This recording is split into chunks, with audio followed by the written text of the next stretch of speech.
पुंडलीकवरदेव हरिविठ्ठल श्री ज्ञानदेव तुकाराम.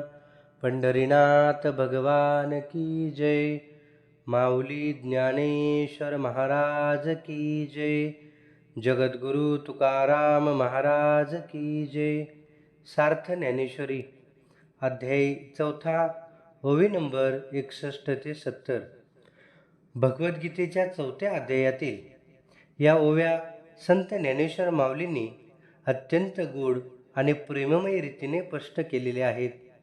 या ठिकाणी भगवान श्रीकृष्ण अर्जुनाला सांगतात की जो जसा भाव ठेवून माझी उपासना करतो त्याला मी तसाच प्रत्यय देतो.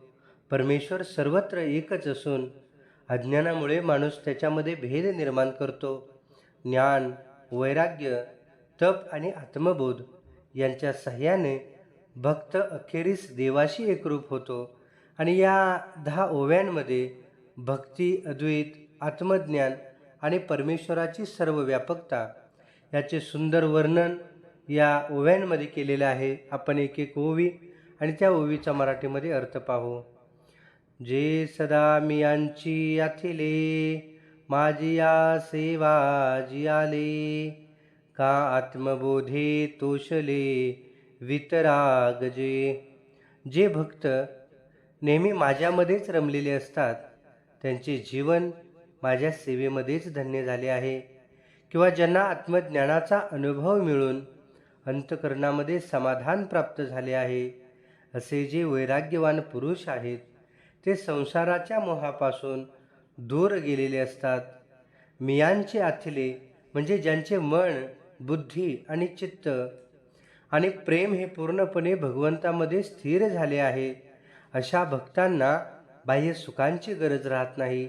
आत्मबोधे तोषले म्हणजे ज्यांनी स्वतःला आत्मस्वरूपाला ओळखले त्यांना संसारातील इच्छा, आकांक्षा क्षुल्लक वाटतात आणि त्यामुळेच त्यांच्यामध्ये राग, द्वेष, लोभ, मोह या गोष्टी अजिबात सुद्धा उरत नाहीत. जे तपोते दाचिया राशी, का एक यतन ज्ञानाशी, जे पवित्रता तीर्थासी तीर्थरूप. जे तपश्चर्याच्या तेजाने प्रखर झाले आहेत, जे ज्ञानाचे जणू मूर्त स्वरूप आहेत आणि ज्यांच्या संगतीने तीर्थक्षेत्र सुद्धा पवित्र वाटतात, असे महान संत स्वतःच चालते बोलते तीर्थ असतात. तपोतेज म्हणजे तपस्येमुळे निर्माण झालेले दिव्य तेज आणि अशा ज्ञानी पुरुषाच्या दर्शनानेही मन शुद्ध होते.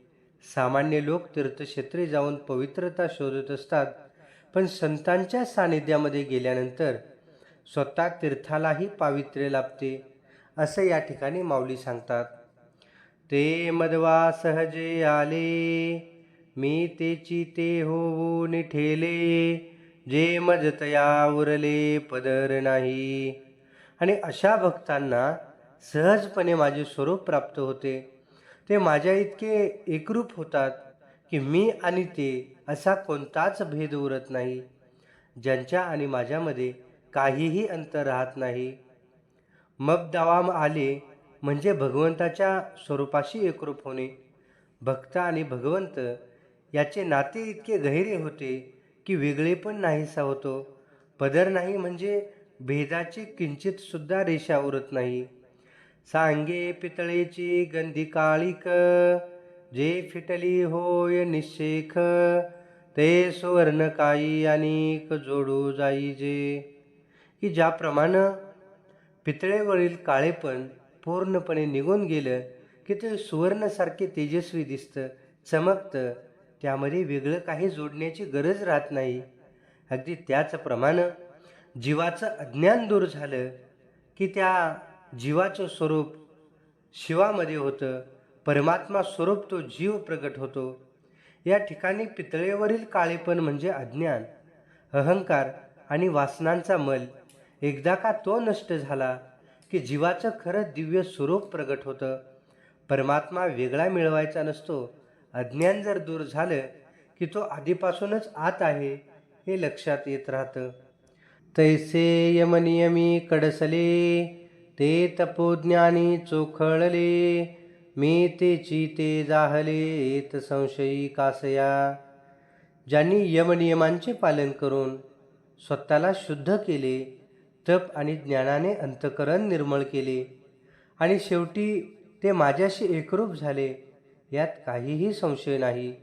यमनियम म्हणजे साधनेची पायाभूत शिस्त, सत्य, अहिंसा, संयम, शुचिर्भूत आचरण.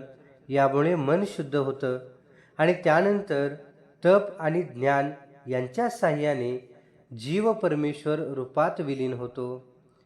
ये यथा मा प्रपद्यन्ते तांतैथव भजाम्यहं, मम वर्तानुत्वर्तने मनुष्यः पार्थ सर्वशः. हे अर्जुना, लोक ज्या भावनेने माझ्याकडे येतात त्यांना मी त्याच प्रकारे प्रतिसाद देतो. सर्व मनुष्य माझ्याच मार्गाने चालत असतात. भगवंत प्रत्येकाच्या भावनेनुसार कृपा करतात. कोणी भक्तिभावाने येतो, कोणी ज्ञानमार्गाने येतो, कोणी कर्मयुगाने येतो, पण सर्व मार्ग शेवटी त्याच्याकडेच जातात.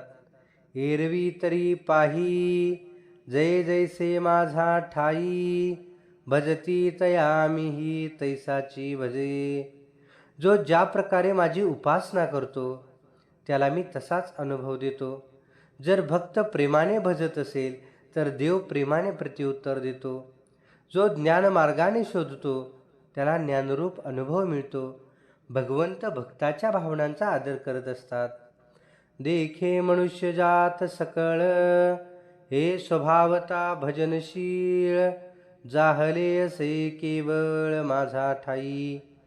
संपूर्ण मानवजात ही स्वभावता कोणत्या ना कोणत्या प्रकारे माझीच उपासना करीत असते. कोणी संपत्तीची इच्छा करतो, कोणी सुखाची इच्छा करतो, कोणी ज्ञानाची करतो, पण सर्व इच्छांच्या मागे अंतिम आधार परमेश्वरच आहे आणि त्यामुळं जाणून किंवा नकळत प्रत्येक जण परमेश्वराकडेच धावत असतो.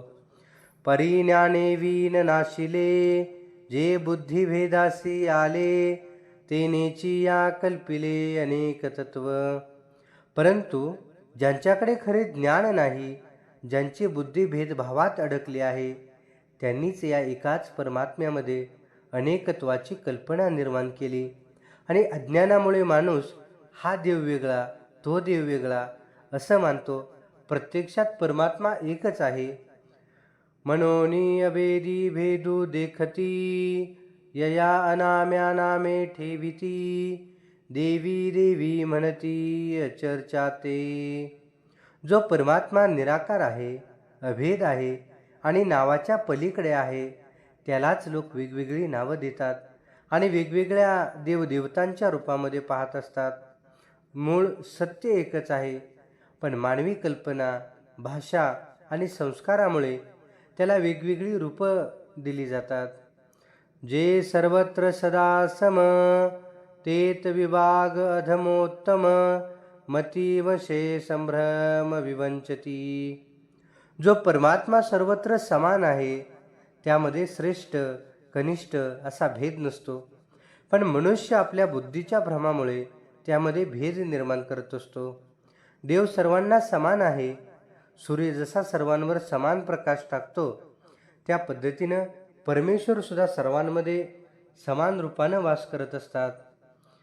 काढशंतः कर्माणा सिद्धी अजंत इह देवतः, क्षिप्रम ही मानुषे लोके सिद्धर्भवती कर्मजा. जे लोक कर्मांच्या फळाची इच्छा करतात ते वेगवेगळ्या देवतांची उपासना करतात, कारण मनुष्य लोकात कर्मांपासून मिळणारी फळे लवकर प्राप्त होतात. सकाम भावनेने केलेली उपासना तात्पुरते फळ देते. लोक धन, यश, सत्ता आणि आरोग्य यासाठी देवतांची आराधना करतात, पण ही फळे क्षणभंगूर असतात. निष्काम भक्ती मात्र परमेश्वराशी एकरूप असते. या 10 ओव्याच्या माध्यमातून की संत ज्ञानेश्वरांनी अत्यंत सुंदर रीतीने सांगितलं आहे की परमेश्वर एकच आहे आणि भक्ती, ज्ञान, तप, वैराग्य यांच्या साह्याने जीव त्याच्याशी एकरूप होतो. अज्ञानामुळे निर्माण होणारे भेद दूर झाले की सर्वत्र एकच परमात्मा दिसू लागतो. जो जसा भाव ठेवतो तसा अनुभव भगवान परमात्मा त्याला देत असतात.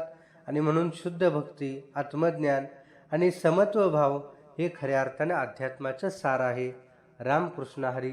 आपण पुढील आशय पुढच्या व्हिडिओमध्ये पाहू. आमचा चॅनल आवडल्यास लाईक करा, शेअर करा आणि सबस्क्राईब करायला विसरू नका. रामकृष्ण हरी. धन्यवाद.